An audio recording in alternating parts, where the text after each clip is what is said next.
In December, the worst phone call in the world came. I'll never forget, because it woke us up. It was 2:01. Because when the phone rang, I looked at the clock, she answered the phone, and I just started getting dressed, because I knew there was something bad. To this day, I can still see Jeff's face. I thought he was dead. Being hit by an automobile is, we call that real trauma. Sports trauma is an injury, but it's not like being hit by an automobile and thrown 50 feet. It was life-threatening, fractured his pelvis bone. At that period of time, I talked with Dr. Wilbur, who was looking after him, and he said, you know, this guy's amazing. He's just, all he wants to talk about is when is he going to be back on the football field. My earliest memory, I have pictures of me actually with a football in my crib. I was maybe a few months old. He loved sports from the moment he knew what a ball was. He always had a ball in his hand, a football, a basketball, a baseball, a soccer ball. And I really didn't let him play any organized football, CYO, or anything until he was in the 6th grade. And finally, with some peer pressure, I let him play. From there, really, I kind of had the perfect life. I started on the varsity football and basketball teams, and then I was going through a recruiting for the Air Force Academy, which was kind of one of my dreams. And then my senior year came, and I ended up tearing my ACL. And, you know, that was kind of devastating for me. Then the Air Force got pulled out from under him. He goes to Purdue, and again, devastated. And that's when he decided he had to transfer, and he had to play football.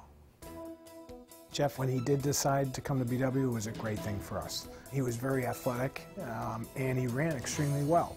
Typically in football, you look for people that can run fast, and Jeff could run fast. My junior year, I was really going to make a contribution, maybe possibly be a starter, and I ended up tearing my ACL in the 5th practice. After 3 months of rehab, I was almost running again, and then I was hit by a pickup truck going 35 miles an hour.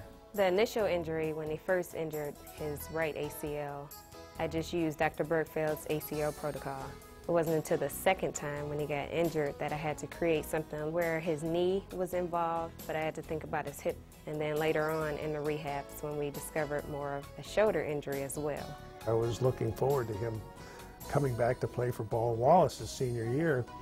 And when he went through spring practice and it looked like he was going to do it, and he said, well, can you write a letter to Case Western Reserve? And I said, what do you mean? The first thing I said, you can't transfer. You're used to kids having ACL surgery and coming back, but not just the multiple things that Jeff went through. And I was concerned whether physically he'd be able to hold up, but I knew because he wanted to try it that he was extremely dedicated towards doing it. One of the first things I do is send out forms to all the incoming athletes so I am gaining their medical histories.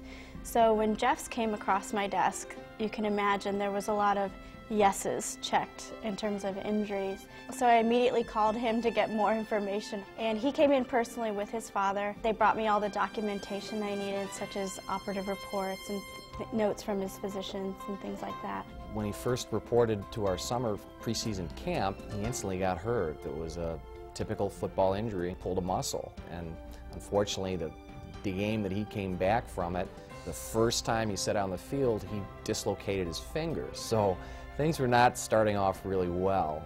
I think it was the 9th game against Washington when the guy was ahead of him, broke his leg, and gave Jeff an opportunity. And then the Widener game rolls around, and it's the biggest game in Case history. We've never gone to the playoffs. And then with 1:30 left, that catch was, I still don't know how I caught it. I really don't. We didn't see the touchdown catch. We heard it, but our eyes were blurry. I was crying and everybody else was cheering. And to see him have 10 catches and to have the winning touchdown catch was quite an inspiration for me. Courage is a word that's thrown around pretty loosely, I think, for some pretty simple things. But when you take a look at everything that Jeff's gone through, that's a shining example, I think, of anything that you could come up with about what courage is about. Whalen to throw again. It is caught at the goal line, and it's a touchdown! Mayer with a touchdown with 2.4 seconds left. And look at Jeff Mayer.